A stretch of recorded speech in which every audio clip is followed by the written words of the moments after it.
Good morning, dear subscribers. So really happy to be with you. And I am so very surprised. Last week we were 135 people reading Les Misérables. It's a very, very good book, one of the best books of French literature. Thank you for reading with me. I have my cup of coffee and we're going to read to pages 46 and 47. And if you were with me last week, you know that Jean Valjean was sleeping in the house of the bishop. He woke up during the night and then he looked out of the window and he saw light and darkness. And that's what we're going to read. Don't forget that the French literature is very often very descriptive. There's a lot of words, a lot of adjectives, which you don't have to know everything. I think the first page is a bit harder than the second one. I think the second will go a little bit quicker. But so let's start. This eclipse, well, in English, we can also say eclipses, which means like there is like dark and light and dark are alternating. So, puis des éclaircies et au-dedans une sorte de crépuscule. So first eclipses, like the light is going away. Then you have éclaircies, some light coming up. And au-dedans, inside that, some kind of crépuscule, I would say twilight, some kind of light inside twilight. Okay, so he's seeing this in the sky, looking out of the window. Ces crépuscules, suffisants pour qu'on pût se guider, intermittents à cause des nuages, ressemblaient à l'espèce de lividité qui tombe d'un soupirail de cave devant lequel vont et viennent des passants. This, I think, is the hardest sentence of the 2 pages. It's very long. So this crépuscule, this twilight, sufficient to, pour que, sufficient so that one could be guided. You could see, you can be guided, you could see. Intermittent, which means is coming and going because of the clouds, look like the kind of lividité. You can say livid in English, but maybe the pallor or the paleness which falls from a cellar window in front of which des passants, passers-by, come and go. But in French, you will say go and come. So you have to imagine yourself being in a cellar. There is this small window. People come and go. So you have this light and dark intermittent. I hope you understand the picture because in French literature, very often it's a question of seeing the picture, a lot of description. Arrivé à la fenêtre, Jean Valjean l'examina. So he arrived at the window. Jean Valjean examined it, examined the window. Elle était sans barreaux, donnait sur le jardin et n'était fermée, selon la mode du pays, que d'une petite clavette. Well, so in French, we will say she was, but she, it's the window because window is feminine. In English, you will say it. It was without bars, like in prison. Yeah, you could have, bars without bars. Donner sur le jardin, like it gave on the garden. But in English, you will not say that. You will say it looked out on the garden and was closed. And look now very well. This ne que together mean only. It means together only. So was closed only by a little key. And then there is one part more to translate, selon la mode du pays, according to the ways of doing of this country. So this was usual were in this region that people closed the window with this little, well, I think it's like some kind of a little key or a little stick. Il l'ouvrit, mais comme un air froid et vif entra brusquement dans la chambre, il la referma tout de suite. So he opened it, the window, he opened it, but as a, well, froid et vif, cold and strong air came in suddenly in the room, he closed it immediately. So you see, he opens the window, woo, it's cold and strong wind, and closed it again. Il regarda le jardin de ce regard attentif qui étudie plus encore qu'il ne regarde. So he looked at the garden with this attentful or scrutinizing maybe look, regard, a look, scrutinizing look, which studies even more than it looks. So really looking very carefully. Le jardin était enclos d'un mur blanc assez bas, facile à escalader. The garden was, well, enclosed, well, like surrounded but closed by a white wall, sufficiently low, easy to climb over.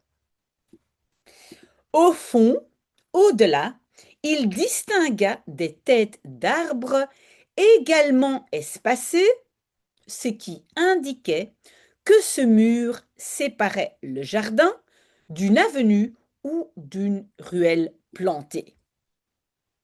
So, au fond means, well, at the bottom, but maybe here, since it's a garden, in the back.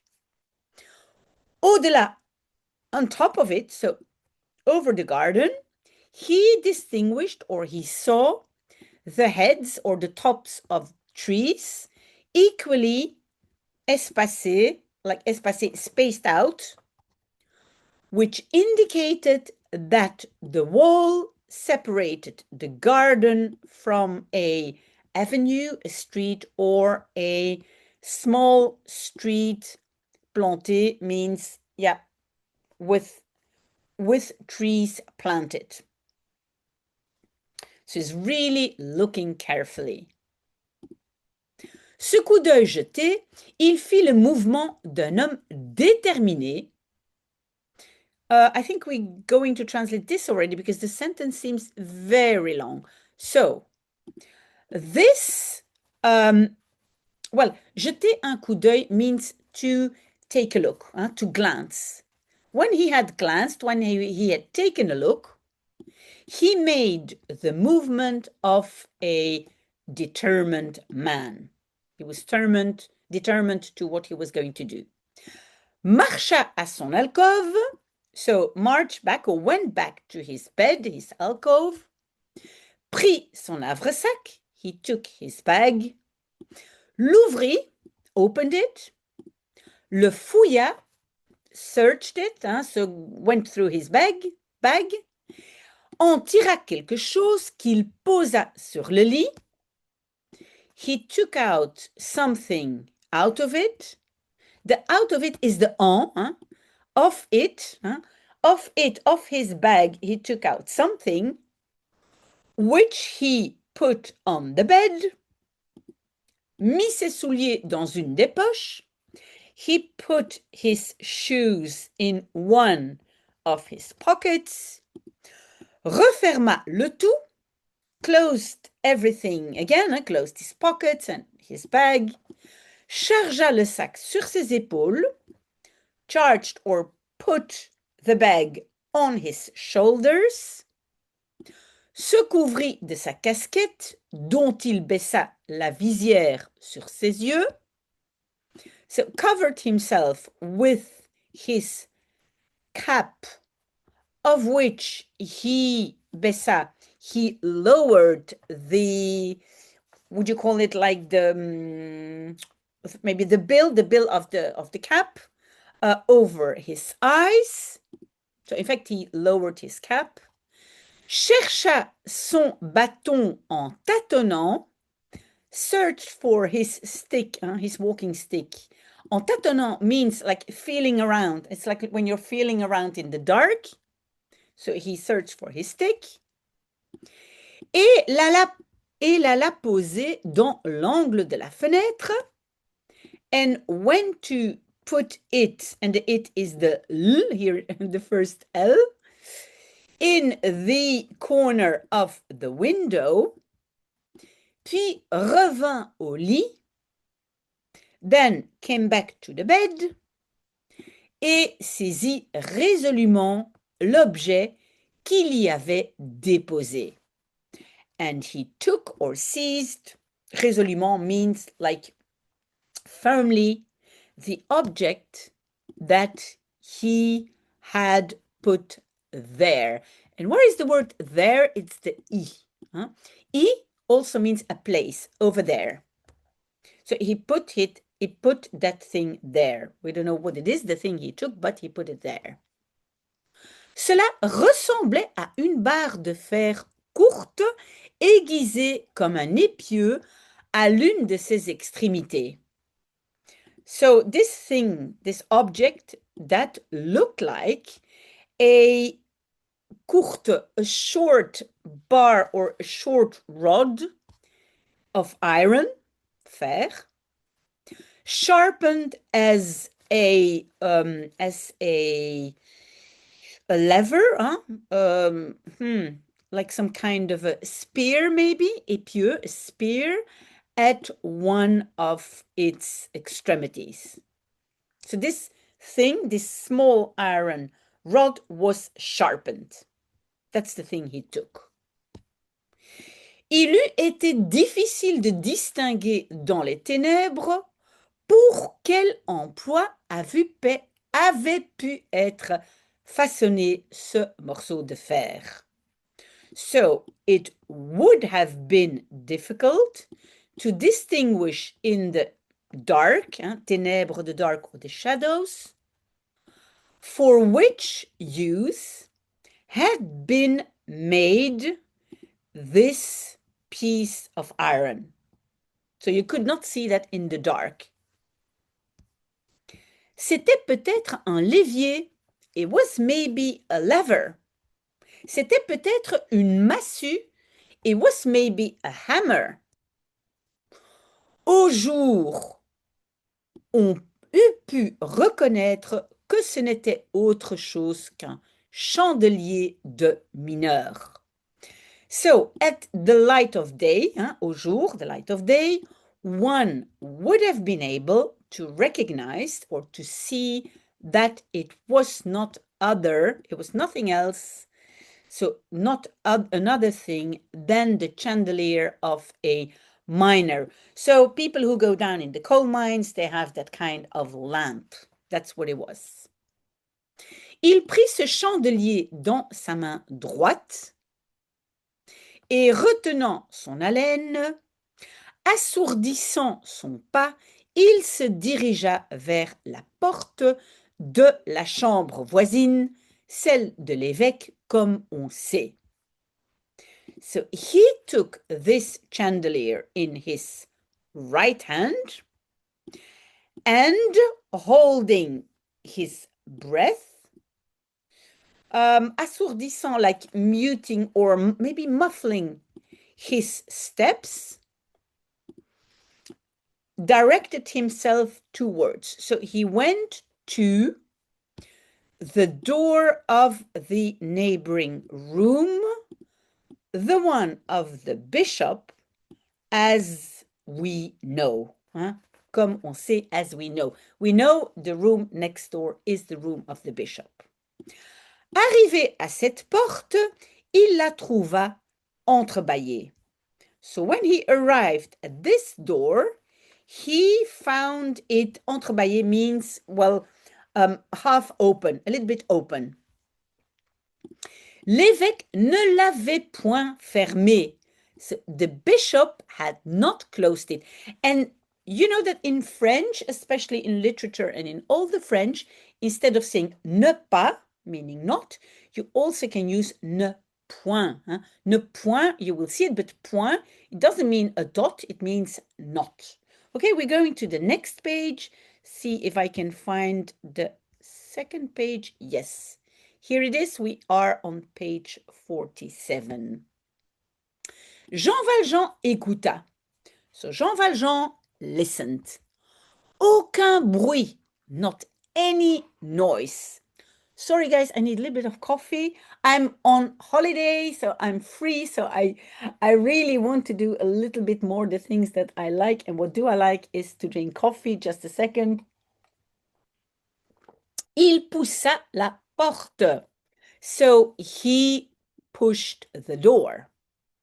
Il la poussa du bout du doigt, légèrement, avec cette douceur furtive et inquiète d'un chat qui veut entrer.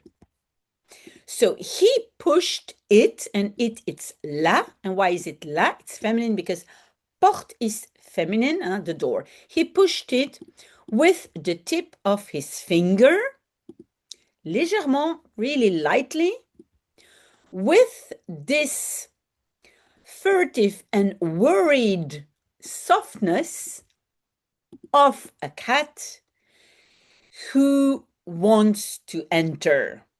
So you see cats when they want to enter, they look in a furtive and a little bit worried way. That's how he looked. La porte céda à la pression et fit un mouvement imperceptible et silencieux qui élargit un peu l'ouverture. So, the door, céda, gave in to the pressure and made a movement, and this movement was imperceptible, so you could almost not see the movement, and silent and imperceptible movement, which enlarged, made larger a little bit the opening. Because the opening has to be big enough so that he can go through it, I imagine. Il attendit un moment, puis poussa la porte une seconde fois, plus hardiment. So he waited for a moment, then pushed the door a second time. Plus hardiment means harder. He pushed a little bit harder. Elle continua de céder en silence. Donc, she, in English, it, the door, continued to give in silence. L'ouverture était assez grande maintenant pour qu'il pût passer. So the opening was sufficiently big now so that he could pass, he could go through it. Mais il y avait près de la porte une petite table qui faisait avec elle un angle gênant et qui barrait l'entrée. So, but, il y avait, there was, il y avait is the past tense of il y a, there was, near the door, a small table, which made with her, so with the door, an angle, a gênant, a bothering angle, and which blocked the entrance. So there was like a table near the door, and well, it blocked the entrance to the room of the bishop. So I think he will have to open the door a little bit more. Jean Valjean reconnut la difficulté. So Jean Valjean recognized the difficulty. Il fallait à toute force que l'ouverture fût encore élargie. So, il fallait, we've seen it very often now, it's the past tense of il faut, it's necessary. It was necessary, à toute force means with all the strength, so it really means absolutely, that the opening was even more enlarged or bigger. So the opening had to be bigger. Il prit son parti et poussa une troisième fois la porte plus énergiquement que les deux premières. Well, he took his part, but he took his part, it really means like, well, he decided, he made a resolution, he went for it and pushed a third time the door, more energetically than the two first times. Cette fois, il y eut un gond mal huilé qui jeta tout à coup dans cette obscurité un cri rauque et prolongé. Oi, oi, oi, oi, oi. So this time, il y eut, that's also a past tense of il y a, there was a hinge badly oiled, which threw all at once in this darkness a scream, and this scream was rauque, rough and prolonged, like a longer, rough scream. You see, it's like the hinge is making the noise. Poor Jean Valjean. So, Jean Valjean tressaillit. So, Jean Valjean trembled. Le bruit de second sonna dans son oreille avec quelque chose d'éclatant et de formidable comme le clairon du jugement dernier. So the noise of this hinge rang in his ear with something d'éclatant, bursting, and, well, formidable could be the same word in English, but maybe the grand, like the clairon. You know, it's an instrument. I think in English it's a cornet. You know, it's the instrument. The clairon, the cornet of the Last Judgment. Il s'arrêta, frissonnant, éperdu, et retomba de la pointe du pied sur le talon. So he stopped, he trembled, lost, and fell back from the tip of his foot or the tip of his toes on his heel. He first was walking on the tip of his toes, but then he fell back on his heels. Il entendait ses artères battre dans ses tempes comme deux marteaux de forge. So he heard his veins beating in his temples like two forging hammers. Et il lui semblait que son souffle sortait de sa poitrine avec le bruit du vent qui sort d'une caverne. A lot of images, that's really Victor Hugo. He uses a lot of images. So he says, and it seemed to him that his breath came out of his breast with the noise of the wind, which comes out of a cavern or a cave. Il lui paraissait impossible que l'horrible clameur de ce gond irrité n'eût pas ébranlé toute la maison comme une secousse de tremblement de terre. So it seemed to him impossible that the horrible noise or clamor of this hinge, of this irritated hinge, had not shaken the whole house like a tremor of an earthquake.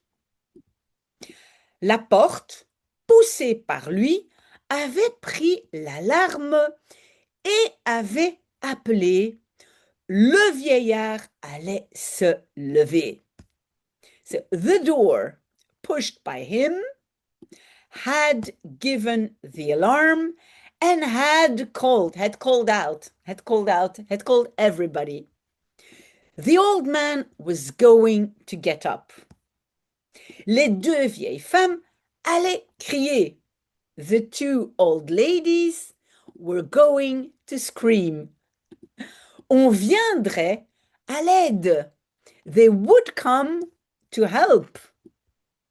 Avant un quart d'heure, la ville serait en rumeur et la gendarmerie sur pied.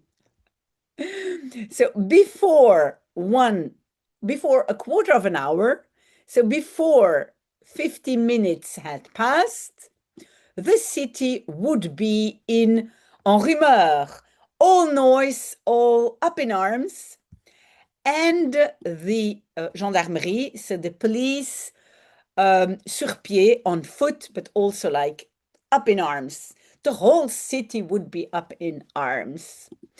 Un moment, il se crut perdu.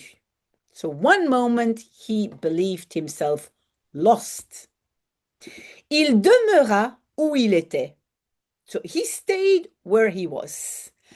Pétrifié comme la statue de sel. So petrified like the pillar of salt or the statue of salt, n'osant faire un mouvement, not daring to make a movement. Quelques minutes s'écoulèrent. So a few minutes passed. So he was there, not moving, like a statue of salt, and so a few minutes went by. La porte s'était, the door had been, but so the rest we're going to read next week, and I hope we still will be more than 100 people reading this book because it's a fantastic book. Thank you guys. I'm really proud of you. This is the best thing you can do for your head, your mind, for everything, for your health. So keep on reading. See you next week. I hope so. Bye.